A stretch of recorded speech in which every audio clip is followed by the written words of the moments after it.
Unë kur s'kam pa idiotësi, edhe s'kam dëgju kur kaq idiot se sa në një kanal televiziv më ram Shqip. Edhe nuk e di emrin, duket e ka Arjan ky, e kam pa shpesh, po unë si sa emrat e këtyre, edhe se si nuk i kushton rëndësi, po do ta kopjoj atë linkun e videos edhe do ta postoj këtu poshtë, masi të marroj këtë video. Arjan, diçka e tillë. Si kujtoj mbi emrin, duket. Ai kishte ftuar në studio një gjoja diplomat.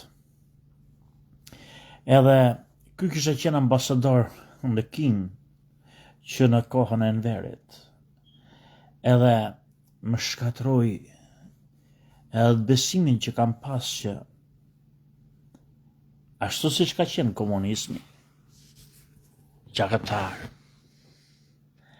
i pamëshirshëm i zor, vrau sa në shtetës vetë shqiptari shkatroi. Jo vetëm ato që kishte kundërshtar, për dhe sojnë e sorolopin e tyre, një shtet kriminal, ku nuk e di e keni pa ju ato lopët të tërbum me qenë të tërbum, duke së është diçka skizofrenia e kafshëve. Ai sistem pa të arrit deri atje sa edhe njerëzit e gjakut tat, edhe njerëzit e fisit tat, të urrejnë ty, të spiononin ty, të shkatronin ty për intereset e ca njerëzve të një partie, të partisë komuniste. Edhe akoma dhe sot e kësaj dite në Shqipëri, që kemi 30 ca vjet demokraci që aja, vazhdon për inersinë e atij sistemi të ndihet ajo lufta e klasëve. Unë për vetën time kam mendu gjithmonë që intelektualet e asaj kohe qëndronin lart, edhe mund të qëndrojnë në ca aspekte. Për shembull, në shumë fusha të ndryshme, unë mendoj, po këto kanë ca arsye të tjera. Për shembull, po shkojmë në letërsi, unë ndoshta nuk e njoh letërsinë e sotme. Më pëlqenin penat e asaj kohe. Pëlqenin jashtëzakonisht. Në hartë, çfarë quhet dramaturgji në këtë teatrin, skenën, ka qenë më lart se sa jemi sot, mendoj unë. Bilo nga herë krahasoj këto filmat. Shoh filmat e Hollywoodit, edhe që janë xhiru për shkakun nga vitet 70, dhe shoh filmat e bën nga kinostudie shqiptare. Edhe shoh që nuk ka pas këtë hendek që ka sot. Për shembull, kinematografia në Shqipëri me kinematografinë botërore, fjala vjen. Për shembull, po ta marrësh këtë filmin Kapedani, edhe ta shikosh me kujdes, e ta krahasosh me filmat e viteve 70-80 të Hollywoodit, këto që shofun kryesisht të western, këto filmat me cowboys. Hendeku që ndanë ka qenë më i ngushtë atëherë se sa sot. Mirë, po kur pash këta në dje, mbrëmë pas kam pa këtë emisionin, këti Arjan Naçëm duket e ka, ja rroj emrin, edhe kishte ftu këtë ambasadorin. Unë pash që vetëm se çfarë idiotësh kemi ne nëpër studio, pyetjet që ky bante, këti gjoja kishte qenë ambasador në Kinë kë. Ishin sikur ti boja për shembull një zyrtar I lartë në Amerikë, shtëpisë bardh, dha dorëheqjen nga puna, edhe arsye që dha dorëheqjen është sa I thotë që ne e kemi bombardu, kemi shku në luftë, kemi bombardu Iranin në mënyrë të padrejtë, paligjshme, me pretekste falsa të shtymë nga Izraeli, që s'është interesi janë. Kalon punën. Po të kesh këtë në emision, këtë person që ka punu në Shtëpinë e Bardhë, që ka punu në Pentagon, që ka punu për CIA, edhe ky praktis punën, e praktis punën në shenjë proteste, se Amerika, Trumpi, kanë shku në luftë për interesat e Izraelit, me pretekste të rreme, kanë saju sebepat, kanë saju arsyet, po të marrësh këtë ti mund të pyesësh. Pse shkove në luftë? Si shkove në luftë? Pse gënjeve? Po të marrësh një ambasador shqiptar, edhe të pyesësh për gjëra që ai do të spekulojë, këtu nuk është më puna që ti e pyetët e si ekspert, ti e pyetët e me spekuloj. Pra, fol si fallxor, edhe I flisë si fallxor, por prap, vëllezër e motra, çdo njeri ka një opinion, edhe çdo opinion, më falni për shprehjen, është si vrim e bëthës, edhe gjithë marrin erë. Mirë po ka një opinion,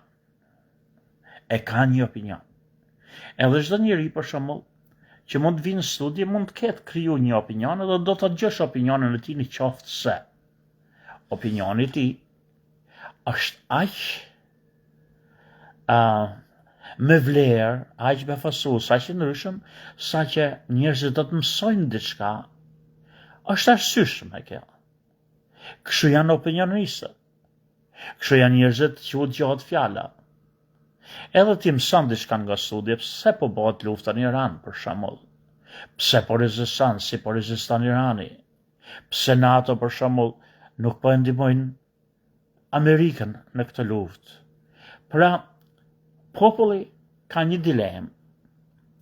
Bëhet edhe gazetari në studi ka një dilemë, edhe do të sqarojë diçka. Studi nuk është që gazetarit sqarohet për diçka, por nëpërmjet gazetarit sqarohet populli dhe ti bën një emision. E kuptoj këtë. Po të morësh një paçavure, një idiot që s'ka flet, edhe që s'ka një mendim të vetën dhe që ndryshon, kundërshton vetën në çdo fjalë që thot, edhe që të bën ty më lëmsh. Mos I ka marru emisioni se sa kur fillove. Të thu ç'është kjo idiotësi? Edhe thash me vete, ky pas ka qenë diplomat. Ai do t'ju jap linkun unë më vonë, do ta marr aty nga YouTube, edhe do t'ja jap juve të shikoni, kush është interesum, se unë nuk e di emrin, unë nuk I mësoj emrat, e sidomos të idiotëve, s'kam qef të mësoj kur. Shish çfarë thoshte ky bolja, që kishte, edhe thash pra më përmysi komplet atë mendimin që në kohën e verit, ne kemi pas intelektual, ne kemi pas edhe që ishte komplet idiotësi. Shiko se çfarë. E pyeste, thoshte ky ambasadori që kishte qenë Kinë edhe fliste gjuhën kineze, ishte gjë e madhe që fliste. Thoshte, Amerika, dëgjojeni me kujdes, I la ato radaret që bëjnë miliarda dollar, të shkatroj Irani, I la vetë, tha të shkatroj Irani, që të hiki, që të gjejë justifikim e hik nga lindja mesme, të morë bazat me vetë të hiki, edhe të gjejë justifikimin që të hiki krenar.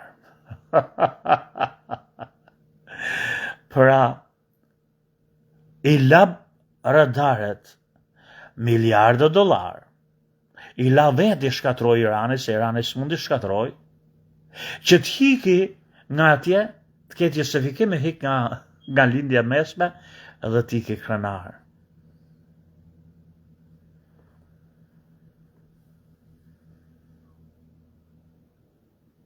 E la gruna, i thot, t'ja qima dhe i vogël, kure ishte në shpi, që të hikit ndahet krenar. O idiot. Si hikën krenar ti kur tjetërit mund, kur tjetërit shkatron, kur tjetërit, pse nuk hike, pse nuk e gjeka Amerika në qose do t'hike, që s'ka nevoj shpalli t'japi deklarata, hikën, kanë hik bazët nga një vend tjetër, nuk prishin marrëdhëniet, nuk ka më interes, fjala vjen, dhe hiki, pse po rrin i herë bazët amerikane atje, për çfarë gjoje rrin? Që duhet hikin sot, edhe që duhet i thot Iranit hatëm shkatron di mu ato miliardë dollar, se s'mund t'i marrë me vete unë, se po i morë me vete unë hik me turp, por po më shkatrove ti bazët, edhe ato që quhen këto intereset ekonomike, se shumica e pusëve të naftës të këtyre sheikëve janë të Amerikanëve, janë këto kanë ato stoqet, shareholders, po edhe leket që u japin që marrin ata i binë po prapë në Amerikë nëse. Po pse ato nuk mund t'ikin vetë në qose do në t'ikin? Por u dashka që të vjen një Iran, të vjen sa me dron, t'jo shkatroj këtyre dhe këta i lene të në shkatron që në t'ikim. Ky ishte ambasadori. Pastaj, pa qavure që fliste, idiotësit që nëzirë nga goja, unë them pordhat, që nëzirë nga goja, kë derdimen, që është turp, që kë pas ka qenë edhe ambasador. Kë idioti tjetër e mande si kokë madhe, pyse si kur po bonde profesi. Shiko, çfarë prallësh, thoshte. Njerëzit thonë, thoshte, që Trumpin e ka shty Izraeli, edhe për Izraelin nga shku në luft. E ka shty Trumpin. Por nuk është e vërtet. Nuk është ashtu. Edhe ai po bo luftën, se po se boni luftën, edhe po sfitoj i shkon burg. Edhe shkonte në kundërshtim me ata që tha që i kalon dronet që tërhiqet. Tash i thoshten, po tërhiqet, nuk do tërhiqet se shkon burg. O idiot, që po thu? Edhe thoshte pastaj, për gjohen sa bukur, thonë që e ka që Izraeli, nuk ashtë ashtu, ka shku këta, edhe kështu të ndodhë, kur merë fjallet e shteteve tjera, të Benjamin Netanyahu. Pra nuk e ka që Izraeli, ka shku vetë, po kështu ndodhë, kur ti merë thoshte fjallet e Izraelit Benjamin Netanyahu. Pra një përqavure e ka që Izraeli, nuk e ka që Izraeli, po kështu të ndodhë, kur të qanë Izraeli. Unë për vete, në jetë i jetëve, as kam pas do të menoj që do të shof në herë, se budollaj gjej ku do. Nuk them më budollaj që, por që në një studio televizive, ku flitet para një kombi, të sjarohet diçka, edhe flitet me pallavra të tilla, që kundërshtojnë vetën që tregon që ti je një idiot, që ti të kalojnë ato mendime sa në këtej, kundërshtojnë vetën, edhe ti të vish aty më sjaru një kamp për një luftë që ka që kontradiktor edhe ta bësh me të flasësh edhe si profet që din gjithçka kur s'din asgjë, edhe të kundërshtosh çdo gjë që thu me fjalin sa po vjen fjalia e dytë. Nuk kuptova asgjë se ku që misioni i këtij emisioni. Por mos i thash këta për budolliqet që ka ndodhur, unë do të them diçka tjetër tash. Shqipëria dhe Kosova kanë dalë në krahun e Amerikës në këto momente. Kjo nuk ka kalu pa u vonë re në Perëndim, ku pothuajse gjithë dhenat e NATO-s, ku bën pjesë Amerika, janë shpallhapët që ne nuk e përkrahim luftën e Amerikës. Ne, Shqipëria dhe Kosova, kanë dalë në krahun e Amerikës kundër Iranit. Kjo është, ma thot me jam unë, një gjë mirë për sa kohë që ne nuk bëhemi flamurtar të mëdhej kësaj gjëje, megjithëse ne jemi në shënjesët e Iranit, kemi qenë me sulmet kibernetike quhen këta që bëjnë këto prej kohësh, nuk kemi marrëdhënie diplomatike me Iranin. Amerika dhe Rusia këtu bëjnë planet fsheta, sikur si ka qenë Amerika gjithmonë djallëzore, e pabesë, hipokrite me Rusin, ashtu po lundë Rusia me Amerikën. Nga njëna anë myllin gojen, edhe nuk e dënojnë ata me rezoluta sulmin Amerikan në Iran, nga ana tjetër e ndihmojnë Iranin atje për të dëmtu hegemoninë amerikane. Pra,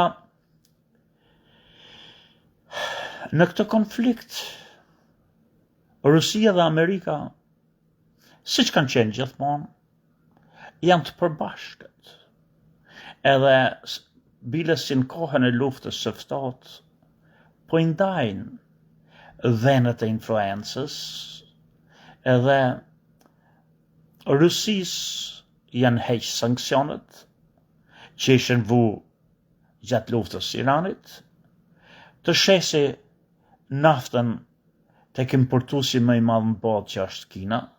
Rusia është eksportuesi më i madh i energjisë, i gazeve, i vajrave, naftës. Pra, është përfitim i madh këtu për Rusinë. Kjo luftë e forson Rusinë e dobëson Amerikën. Edhe ne këtu nuk jemi në Bixhos. Nuk jemi në qoftë se majmë krahun e Amerikës edhe Rusia forcohet dhe Amerika dobësohet, ne s'po luajmë Bixhos. Ne sido që t'jetë, ne duhet lidhemi ngushtë me forcat kundërshtare slave që nuk janë evropianët. Është Amerika për arsye se e fortë apo e dobët Rusia kur s'do të jetë në interesin e shqiptarëve, s'është vend slav, është në interesin e serbëve. Edhe ne, Amerika të thonë vendet më të fuqishme të botës, ne jemi një hiç, por edhe nuk i kushton shumë Amerikës të na mbrojë neve, mund na lënë balë, por ne s'kemi tjetër ku të mahemi e ku të kapemi. Kështu që neve na intereson Amerika, na intereson që ne s'do të çojmë armë, ne s'kemi anije, ne jemi një përkrahje morale, por këto e kanë konstatu këto, dhe unë nuk them që kjo është e Edi Ramës, unë nuk them kjo është e Hashim Thaçit, unë them kjo është e kombit tonë, kombi jonë e kupton në ndërgjegje, që ne s'kemi mik tjetër, ndoshta as Amerikën se kemi mik, por ne duhet ta bëjmë mik me zor Amerikën, për arsye se ne s'kemi tjetër. Ne s'kemi tjetër dhe ne jemi delikat. Nuk e di si kemi ekzistu deri më sot, edhe nuk e di në do të mund të ekzistojmë për gjithmonë. Kundrejt botës slave që do të na glëbroj, do të na fshi, do të na shtuk. Kështu që mirë që jemi me ata. Me krahun e, nuk është krahu perëndimit, sa është edhe lindjes, është Amerika në perëndim, është Izraeli në lindjen e mesme, është Alianca. Por vëllezër e motra, edhe një herë, dy fjalë që të kuptojmë na thjesht, të kuptojmë shqiptarët. Shqiptarët e thjeshtë, sa me gjoka, po qenë se janë në herë të interesum me këtë luftën globale, pse jemi në luftë? Pse është Amerika dhe Izraeli në luftë në Iran? Nuk ka luftë pa strategji, nuk ka luftë pa qëllime goals, po ka politikat ndryshme kundërshtare që duan ta deformojnë ata. Në Amerikë, për shembull, bëhet një zhurmë e madhe në për këto mediat, opinionistët, që kemi shku në luftë pa përgatit. Amerika ka shku në luftë pa përgatit, që kemi shku në luftë pa strategji. Nuk është vërtet. Çdo luftë ka përgatitjet, çdo luftë ka strategji, çdo luftë ka qëllimet. Por ato nga herë nuk thuhen. Nga ato kuptohen nëpërmjet rrjedhjes së ngjarjeve. Luftat janë me rrezik. Kur çdo që ka shku në luftë, ka pas një plan, ka pas një ide, ka pas një strategji. Kur ka marru lufta, shpesh herë këtë kanë dalë ndryshe. Kanë dalë gjithmonë botë. Ne në këtë luftë, vëllezër e motra, kur them ne, Amerika dhe Izraeli, ka shku në luftë në Iran për 3 qëllime që duhet të dini ju, të ngulni në mendje me kujdes. Qëllimi i parë është zgjerimi i territorit izraelit. Pra, në pretekstin e luftës, kur ne të bombardojmë Iranin, ta zgjasim luftën, aq sa t'i japim kohë Izraelit të shtyjë kufit në veri siç ka bën Gaza, të shkatërroj Hezbollah, që është në kufi Hezbollah, është në kufi midis është në kufi Lebanon, që kanë qenë në kohë të hershme këto Feniksët, Lebanoni janë arab të shti, Lebanoni në veri, edhe poshtë është Izraeli. Vëmendja e botës tërhiqet të bombët që bombardohet Irani, luftat bëhet për Iranin, shkatërrohet një rafineri nafte flak këtu, hidhen bombën Teheran, hidhen bombën Tel Aviv. Pra bota sheh jo thjesht se po bën spektakël, por se i dhem buxheti, nafta, dhem bota, edhe e tërhiqet vëmendja. E gjitha kjo është më tërheq vëmendjen ty. Më tërheq vëmendjen ty dhe mos shikosh se çfarë po ndodh në të vërtetë. Që gjatë kohës që bota është e përfshime me luftën e Iranit, me rritjen e çmimeve, me flakën nga këto oil fields, fushat e naftës, shtyhen kufit e Izraelit, merr Izraelit tokë, bombardon Izraeli Lebanonin një lloj siç ka bë me Gazën, ja shkatron jetën atyre njerëzve arabë ty afër, pra është zgjerimi i territoreve të Izraelit. A do të arrijë apo s'do të arrijë është çë tjetër, po qëllimi është ky. Nën pretekstin e luftës, bëjmë zhurmë atje që të shtyhemi këtu e mos bim në sy, siç bën Gaza. I pari. Qëllimi i dytë është hegemonia. Hegemonia do të kontrolli, kush ka emër, kush ka zo, kujt i ngjohet fjala këtu në këtë katun. Edhe ka pas 4-5 burrat menshëm katuni që ngjon thjesht.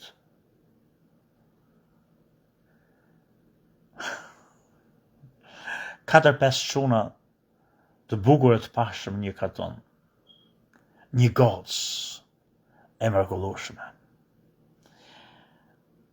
Luftë, kur do të marrë këta, një do ta marrë për këtyre.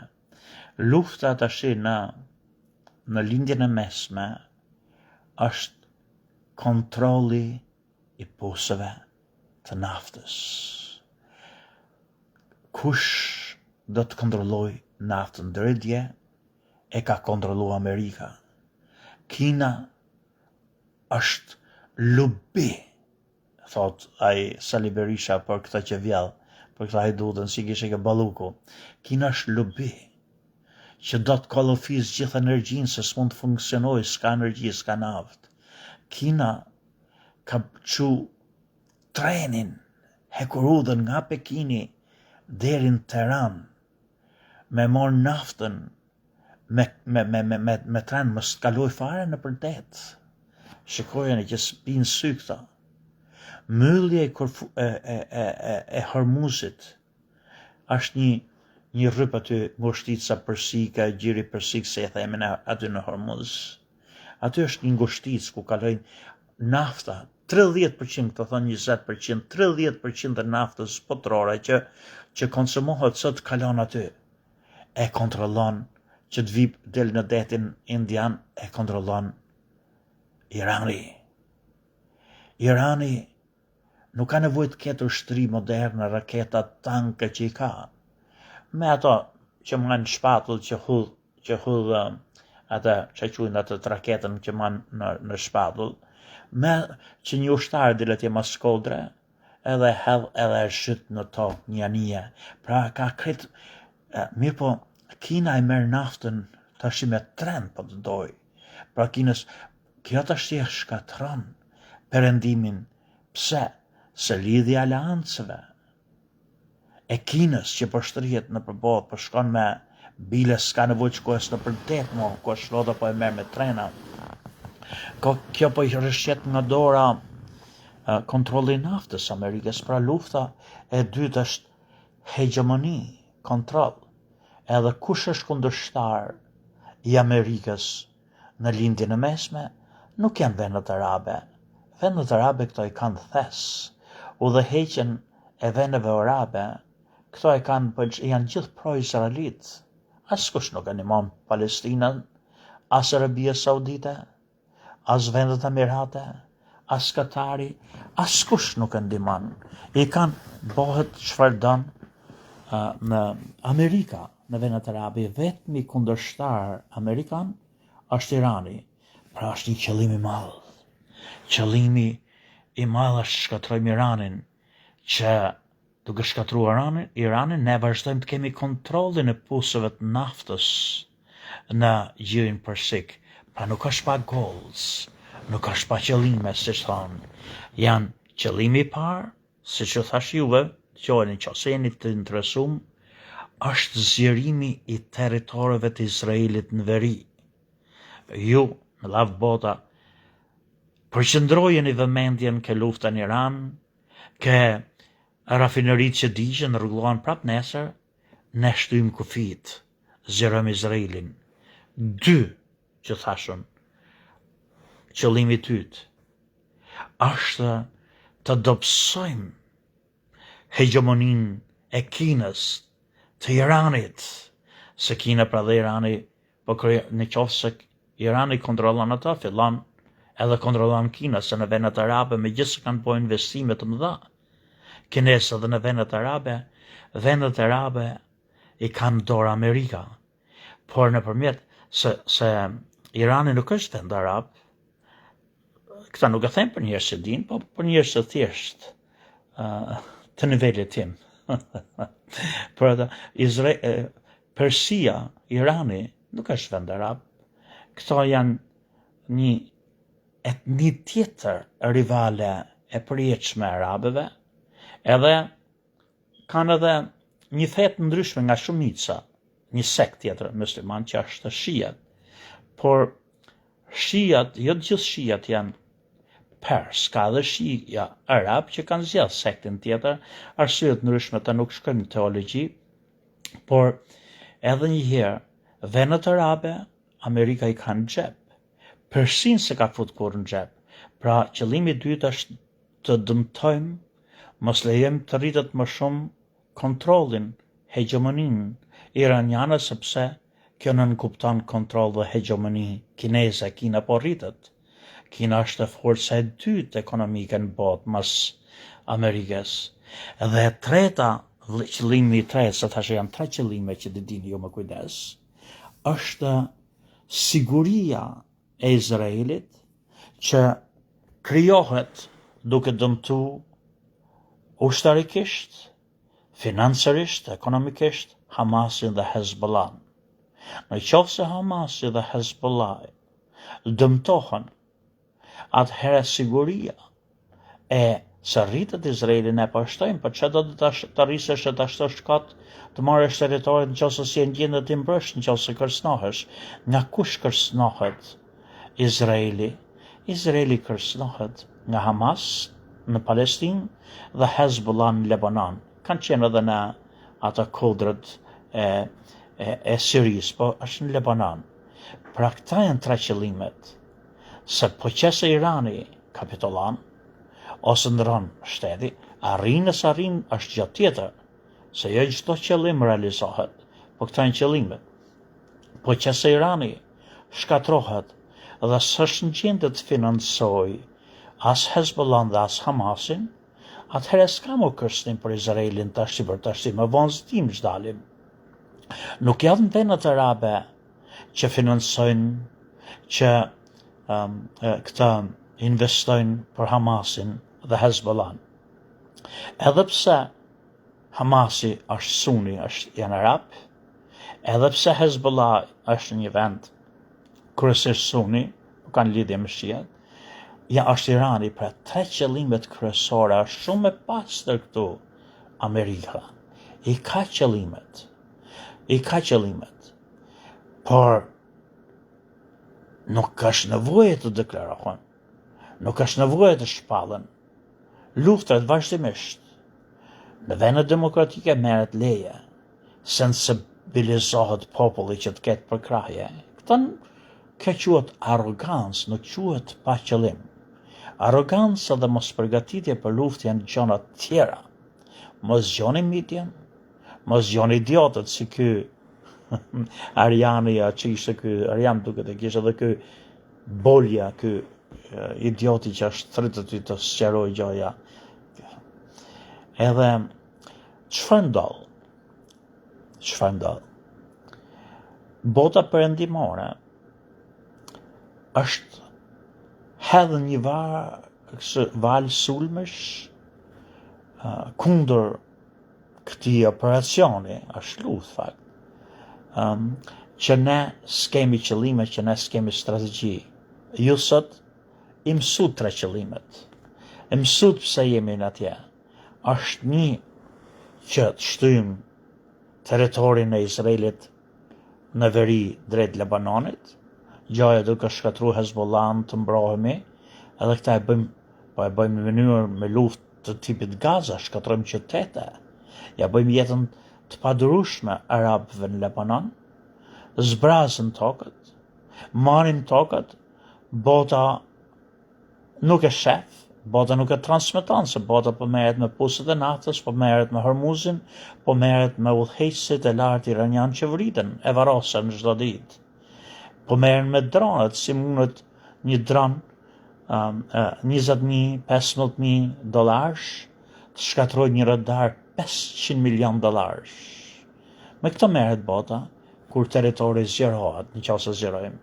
Pra ishin 3 qëllimet që tregova juve: dobësimi i hegemonisë Iranit, zgjerimi i territorit Izraelit dhe dobësimi apo eliminimi i Hezbollahut edhe i Hamasit, pa bërë luftë me Hezbollah dhe Hamas, duke i prej ujin, duke i prej financën, duke i prej kokën, gjoja, në qoftë më lejoni mund të them si gjoja perëndimore, tash i kokën gjarëbrit iranian. Këta janë 3 qëllimet. Tash gjoja tjetër që t'jeni ju të dini është flitet në Amerikë çdo ditë, çdo natë, që ne kemi shku në luftë pa përgatitje, ne nuk kemi përgatit në luftë. Kjo, vëllezër motra, është një idiotësi tjetër. Është tjetër pse sulmojnë, për shembull, partitë politike gjithmonë sulmojnë atë kundërshtarin që udhëheq, partitë opozitare, kanë arsyet e tyre. Por nuk është e vërtetë që ne nuk kemi shku në luftë. Ne kam lafin në Amerika. të pa përgatit. Ka qenë një nga përgatitjet më të mëdhoje që është bona herë në historinë njerëzore, kjo për të shku në luftë në Izraelit. Pikrisht këta që mediat, televizionet, opinionistët në për këto rrjetet sociale së kasët, sa kanale private, kryesisht në YouTube, përveç e deklarojnë, e shpallin, e konstatojnë gjaja, që ne kemi shku në luftë pa përgatit.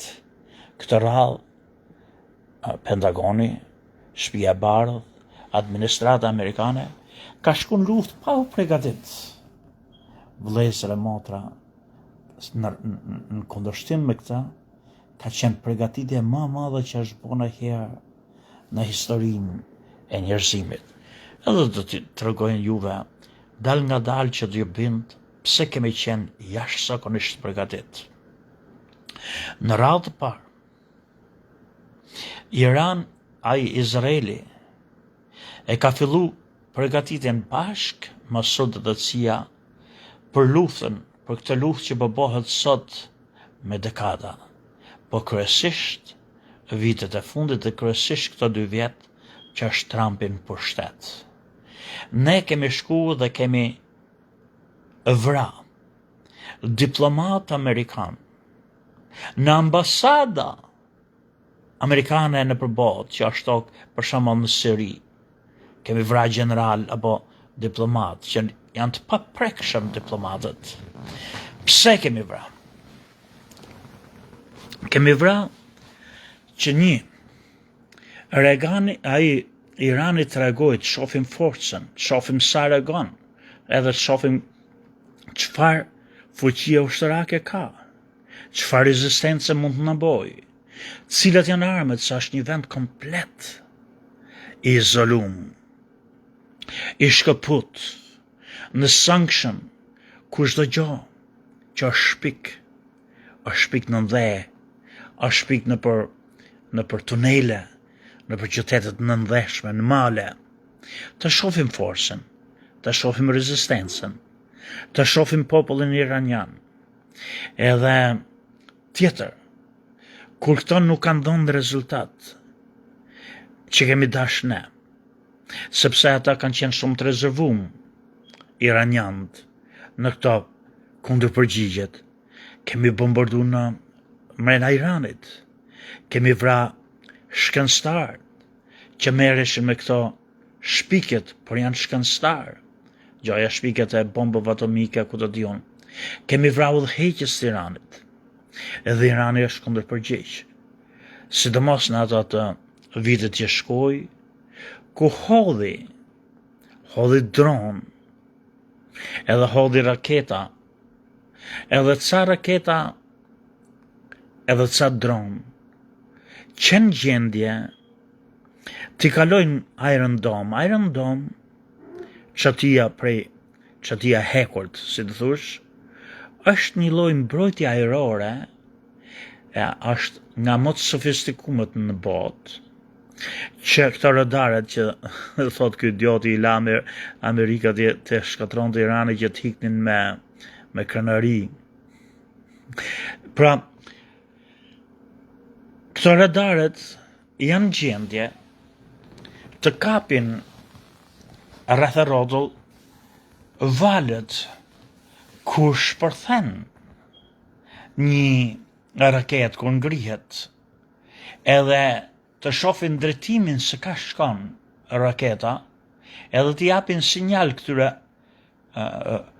armëve kundërajrore që raketa po vjen me këtë drejtim në bazë të kësaj shpejtësie, ka kaq kilometra, arrin në këtë qytet, se shohin nga është nis, nga ku po shkon, edhe shpejtësinë arrin në këtë qytet në këtë minutë, edhe pra duhet hy në ajrin ton në këtë sekonda, edhe automatikisht si thon fire, e shkrepët raketën kundërajrore që t'i kapi këto në ajër. Pra, këto ishin të dy palët po flasë për përgatitjet, së është bo përgatitja e madhe, që të dy palë këta kanë qenë gjithë në përgatitje, kur boshin këto vrasjet e vogla, nuk është vetëm për përsiq, po për pa forcën, efikasitetin, saksin, precisionin, forcën e armëve iraniane, sa mund të bëjmë balë, edhe vitin që kaloi është bo një provë madhe nga dy palët. Irani hidhë drona edhe raketa që si mund të bëj luftën unë me Amerikën edhe me Izraelin. A jam gjendje unë të bëj luftë me ta. Kurse Amerika dhe Izraeli shiftin çfarë armësh kanë ata, sa do me mund në bëjnë, sa mund në rezistojnë neve ata, a mund t'i kapim në dronët e tyre, a mund t'i shkatrojmë në raketet e tyre, a mund në bëjnë ato neve të dam, a imi të mbrojt, të dy këta ishin përgatitjet ushtarake. Pastaj, këta, çfarë ndodh? Problemi është në qoftë se ne hapim luftën në gjirin Persik, Irani do të bllokoj jo vetëm gjirin Persik që ka bloku Hormuzin, por dhe detin e Kuq, se janë dy rrugë nga del nafta e veneve arabe edhe shkon në tregun botëror. Një është nga Hormuzi, gjiri Persik, tjetër është nga deti Kuq. Irani i blokon të dy. Irani ka bloku se ka në Yemen, ka ata Houthis që janë shijet, një bazë fort, ushtarake, në përmale, vështirë, të shdukim, pra mund të shkatroj të dy. Shiko që ka bo Amerika, se ta janë mjop, nuk shofin. E ka logarit, kanë bo plane këta, që Irani mund të blokoj të dyja, ose mund në ide komplet, përkohësisht, rafinerit e naftës, edhe çfarë bon, para se të shkojnë atje, këta siguru një nga burimet më të mëdha të naftëve që është Venezuela. Shkun me orës, e kanë bo kidnap, e kanë rëmbyhë kryeministin apo presidentin e Venezuelës, Mamadura, Ramadura si e kaj. Pra, të kompensojmë naftën që nuk na del nga deti Kuq edhe nga gjiri Persik në qoftë se Irani do t'i blokoj, edhe të kemi naftën këtu gati në Venezuela. Është bo para luftës kjo. Shikoni me kujdes. Çfarë përgatitje tjetër? Janë bo përgatitjet nga më të mëdha në botë, por nuk e shohin miopet, nuk e shohin idiotët dhe ato. Edhe herë, shumë nga ju nuk jeni të interesuar, po a 2-3 veta që kanë qef, din diçka. Rreth sa çështje unë po ju tregoj juve që është e kundërta e saj që shifnin nëpër media, e kundër gjithçkaje. Pra është bo një përgatitje e madhe. Përgatitja e madhe që ka 2 vjet që përgatitet CIA, Pentagoni, Shtëpia e Bardhë, njerëzit e besuar në Senat dhe në Kongres. Çfarë është bo? Kundërshtari më i eger edhe dengjës më i rrezikshëm edhe më i frikshëm për ne në Iran do ishte Rusia. Tash për momentin, më shumë se sa Kina. Rusia ka problemin e vet, Ukrainën. Ne kemi suportu Ukrainën. Jemi ne që kemi derdh gjakun e sa Ukrainësve duke dhënë shpresë që ju mbrojmë ne, ju furnizojmë ne me armë, që s'do të arrim kur, sa është pafund, i pashtershëm në arsenali rus, për arsye se nuk marran kur se shesin naftë çdo ditë, shesin gaz çdo ditë, më janë gjendje të blejnë kudo, edhe po t'i kenë armiq Rusinë dhe Korenë e Veriut, ata i blejnë me pare. Ne kemi po këtu, e suportonim Ukrainën, e vrisnim popullin rusë dhe Ukrainës, duke suportu. Çfarë boni Trumpi me përgatitje e madhe të luftës? I ktheu kurrizin Ukrainës.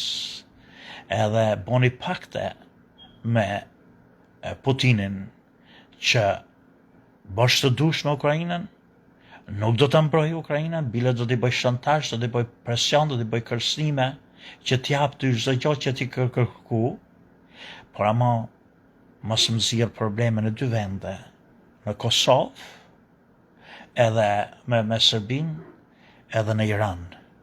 Mos suportoj Iranin. Pra dy janë kërkesat e qeverisë amerikane. Mos më krijo probleme në Iran kur të shkoj në luftë, natyrisht që do të flasësh, do bësh propagandën tate, do më shash, do më kritikosh në OKB, por të jetë sa për sy e faqe, edhe mos më krijo probleme në Ballkanin perëndimor.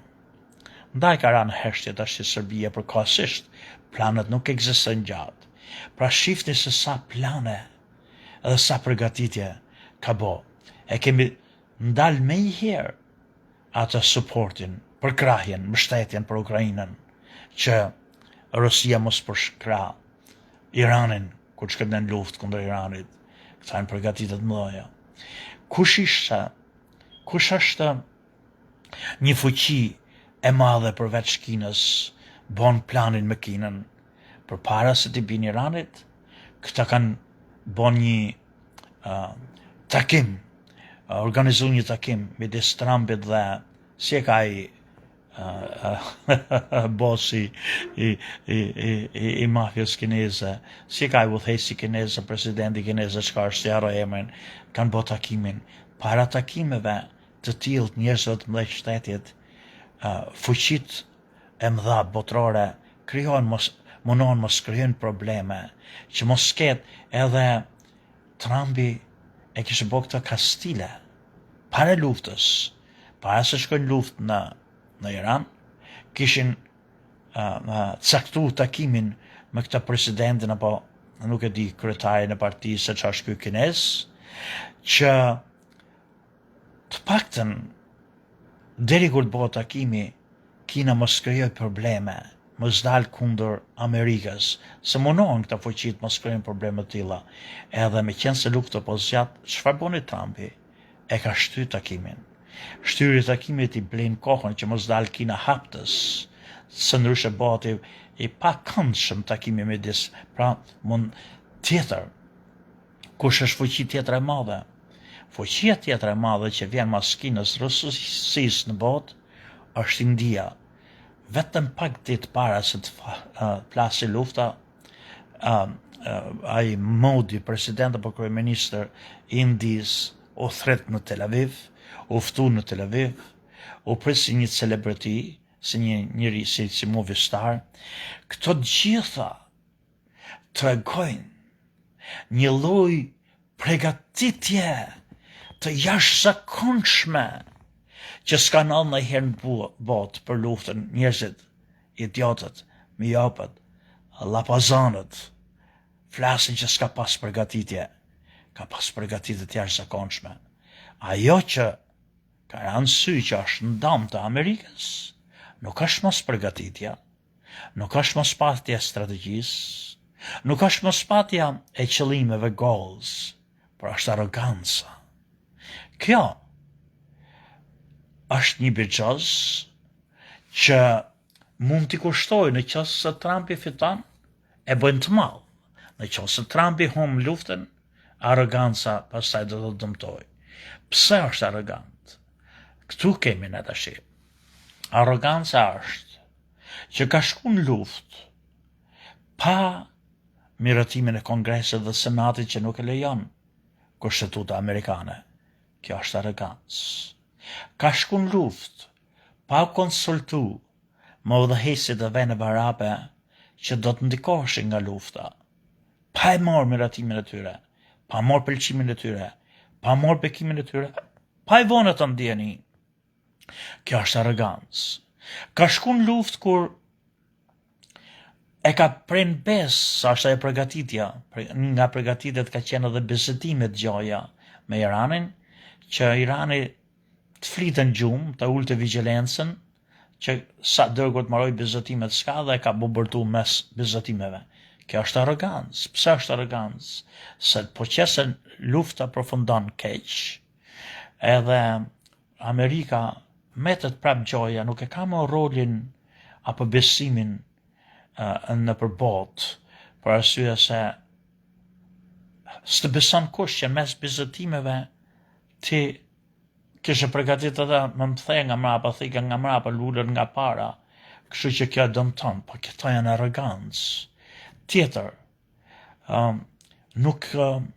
as nuk i kërkoj venët e NATO-s para se të shkojnë luftë, të ndihmojnë, as nuk i njoftoj, as nuk i sensibilizoj, përkundërsi i alienoj, boni armiq, i armiqsoj.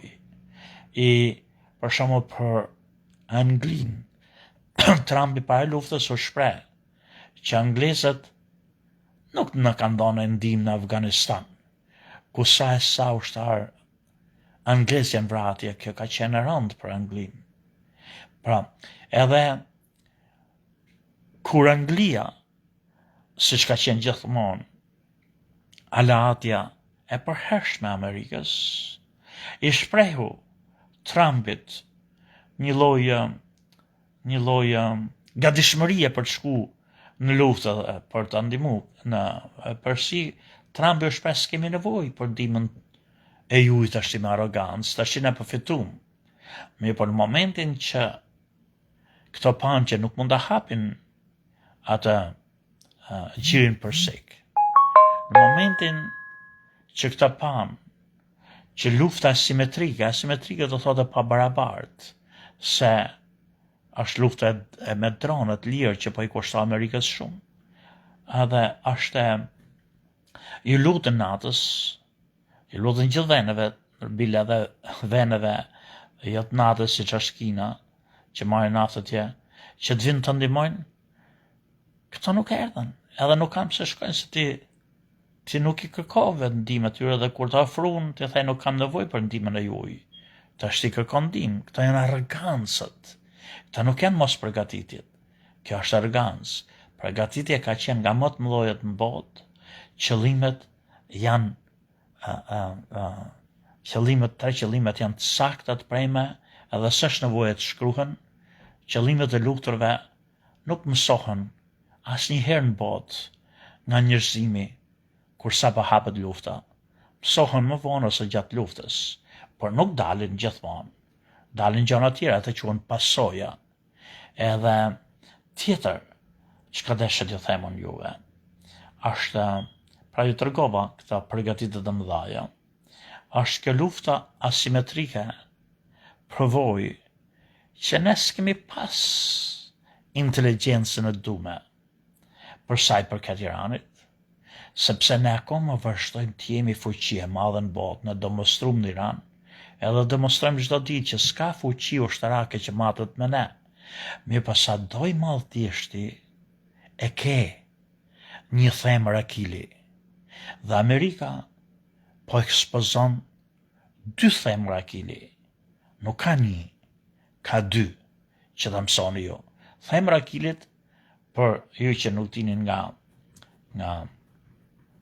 që quhet kjo? Që quhet kjo e grekëve të lashtë? Mitologjia. Mitologjia greke tregon që Akili, më duket ishte nga Itaka, më duket ishte po nga afër nga ishte dhe Odiseja, më duket, nuk jam i sigurt, po Akili, kudo që t'i binin shigjetët, kudo që t'a priste shpata, nuk vdiste, mirë po t'a prekje në themër, aty vdiste, aty e kishte pikën e dobët. Prandaj quhet themra Akilit, quhet pika jote e dobët. Amerika ka ekspozuar 2 pika të dobëta. Pika e parë e dobët është se armiku kryesor që e varros ekspeditën ushtarake amerikane është opinioni publik. Në qoftë se publiku ngrihet kundër luftës, nuk e përkrah luftën dhe kryesisht nuk e përkrah nëse shohin ushtarët e vet që vinë e vritën edhe vinë nëpër kasketa, atëherë Senati dhe Kongresi del kundër luftës se do nxjidhen ata. Për ata çdo vend botës Politikanët janë njerëzit më të ligjë, më të poshtë, nuk e sakrifikojnë çdo gjë, po vetëm karrikën e vet jo. Në qoftë se populli ngrihet kundër luftës në Amerikë, edhe ty do të sjell populli, ti del edhe nuk finanson se paret që të bëhet luftë, duhet lek, duhet pare. Bombët, raketet, nuk i prodhon Pentagoni, i prodhojnë korporatët. Fabrikat, uzinat, ata duhen lek që të prodhojnë, s'prodhojnë falas. Ata ushtarët do të paguhen, oficerët do paguhen, nafta do blehet, raketet duhen ato lëndën e parë që do të blesh në përbot. Po s'pate pare, s'mund të luftosh. S'ke energji, s'ke ushqim, po që so opinioni publik është kundër luftës, senatorët dhe kongresmenët do të votojnë kundër luftës, nuk do të përkrahin luftën se do në zgjidhen vitin tjetër, mas 2 vjetësh prapë në kongres, mas 4 vjetësh. Armiku numër 1, pra themra e kilit, ka 2 themra e kilit, numër 1 Amerikës është opinioni publik. Armiku numër 2 është, ne shohim sot një elefant. Amerika edhe Izraeli janë ushtrit më të fuqishme sot në botë. A Izraeli vogël që ju shifni është fuqia më madhe ushtarake mas Amerikës në botë. Ka bomba atomike, ka aviacionin më të sofistikuar, ka mbrojtjen më si thon të konsoliduar që ekziston në botë, më të vendsuar që ekziston në botë. Izraeli dhe Amerika janë elefantët e kësaj bote. Elefanti merr përpara çdo lloj kafshë. E kap edhe atë me fesh, këtë luanin mretën edhe e përplasët i më dhonë. Por elefanti ka armikun më të tmerrshëm, miun. Një mi i vogël e tmerron elefantin. Pse? Se i ngjitet në për trupi, futet në vesh, e shkatron, e han vesh, e tërbon. Pra elefanti i madh e pas ka një themër e kili, kamion. Kjo fuqi e pakrahasueshme ushtarake e Amerikës dhe Izraelit ka demonstru që ka një pikë dobët, është krejtësisht e pambrojtme nga dronet 5 lekëshe. Pra ti mund bësh luftë, shkojmë e shkatrojmë Kinën, edhe Rusinë e shkatrojmë ne, po të shkojmë luftë, ushtri me ushtri. Edhe gjithë Evropën mrena orëve të shkatrojmë, si shkatrove Iranin. Por problemi është që ti nuk mund bësh luftë me grupe, me ushtri decentralizume, se nuk është, tash ushtria iraniane nuk është më e centralizume, që drejtohet nga një udhëheqës, të vrasin 100, është, a keni pa ju Oktopodin? Oktopodi është një kafshë çuditshme që është ndryshe nga çdo lloj kafshë e kësaj bote, këtij planeti. Është një kafshë ku, për shembull, ka ato tentakulët, ato si kom, si dur që zjaten, çdo dorë o çdo tentakul ka trum vete. Nuk ka trunën e centralizuar, një tru dhe s'ka. Çdo tentakul shef ka sy në vet, ka syt që shef, ka mendjen që shef, dhe pran pavarësisht nga truni qendror. Këta kështu e kanë bë ushtrin iraniant. Ti vriti 100 veta atje, çdo ditë vritje kret atë qeverinë në Teheran, funksionon prapë ushtria një lloj, sa është e decentralizuar. Është një gjë e madhe kjo, e kanë po Kastile këta. Edhe jo vetëm që janë të pambrojtme Amerika dhe Izraeli nga dronët e këtyre, por dronët bëhen me kushtojnë $10-15,000. Irani të mund i bojë edhe me $100-200 se i bon me materialet e veta, me lëndën e parë veta, i bon vetë, i bon me parët e shtetit. Edhe këto hedhin dron në luftë që të kuptoni ju. Lufta sot është ekonomike. Për Iranin është jetike që të ekzistoj. Për Amerikën është ekonomike që sa më kushton. se po më kushtoj shumë, po falimentova, nuk më përkra populli. Irani ka kuptu këtë shumë mirë. Këmiu, për para elefantit, edhe dëmton, si dëmton, me një 5 leksh, që quhet kjo dron, e nis dronin drejt Tel Avivit, po ta hedhe shtëpia ata në pallat, që të bëj ai? Hyka në një dritare, i vika flakën një pallati, ja doqi gjithë pallatin që së dje kur, e që bo sa pallate shemin mu bë nga para.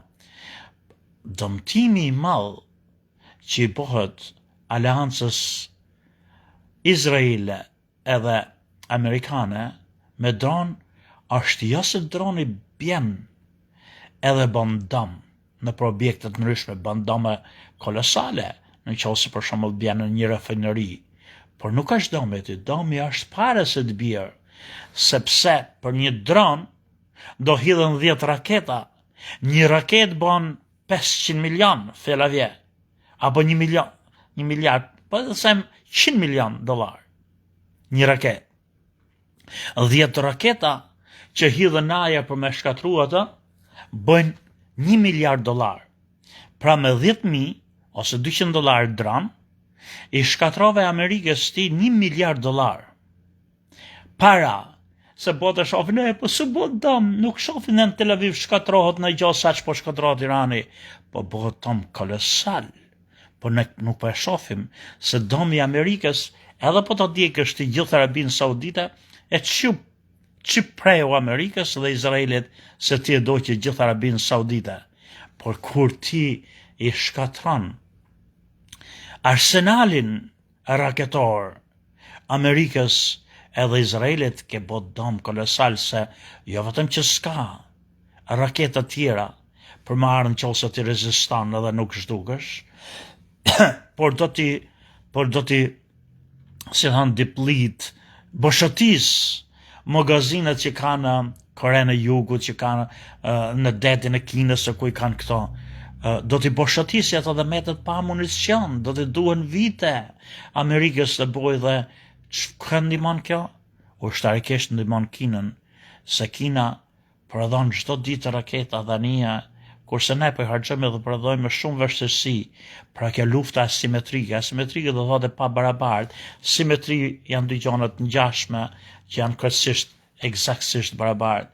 Kjo lufta asimetrike është miu që po shkatron balozin e madh. Mos ju thash unë këta gjëra juve vëllezër e motra, atëherë prap kthehemi tek ajo e para. Kjo luftë ka pas qëllime, 3 qëllimet jo kam treguar juve në fillim, edhe janë qëllimet premet sakta, nuk ka nevojë të shkruhen mur. Ai që dit shof, ai që dita hulmëtoj çfarë ndodh, që është i pa influencum subjektivisht, por e shef objektivisht gjanat, i zbulon fare thjesht. 3 qëllimet. Zgjerimi i shtetit Izrael, shkatrimi influencës iraniane, edhe siguria që nuk ka forca eksternale të jashtme si Musa dhe Hezbollah që e kërcënon Izraelin. Këta janë 3 qëllimet që bëhen përmjet kësaj lufte. Përgatitjet që tregova unë juve kanë qenë kolosale. Pra kjo luftë ka pas, që të dini ju, të dëgjoni nga Sami Gjoga, ta mani men gjithmonë, ka 3 qëllime që ishin zgjerimi i Izraelit, shkatrimi i hegemonisë iraniane, edhe zhdukja një herë për gjithmonë kërcënimit Hezbollah edhe Hamas, se ka po shkatrove Irane nuk shkatrohet Hezbollah dhe Hamas. Të 3 qëllimet objektivet janë solid. Përgatitjet nga më të mëdha në botë. Kjo luftë vëllezër e motra ka pas prodhon 7 pasoja. 7 pasoja, edhe pasojat do t'ja tregoj në ditë tjetër, edhe kjo luftë është e tillë. 3 qëllime plus 7 pasoja bares më 10 leksione. Tash që shkoj gjatë, një ditë tjetër, unë do t'ju tregoj juve se kush janë leksionet që dalin nga kjo luftë, cilat janë pasojat që mund t'jenë shumë tragjike për Amerikën dhe për Izraelin, shpresoj jo, po mund t'jenë, edhe sot për sot ju kam fol mjaft, ju kam tërgu qëllimet e luftës, ju kam tërgu përgatitjen e madhe. Ditë tjetër, po që se shoh se në një është interesum, qoftë edhe njëri i vetëm, do t'i tregoj 7 pasojat që vijnë nga kjo luftë, pasojat rënda që mund t'jenë për Amerikën edhe Izraelin, edhe 10 leksionet që dalin nga kjo luftë. Sami Gjoka ju përshtet.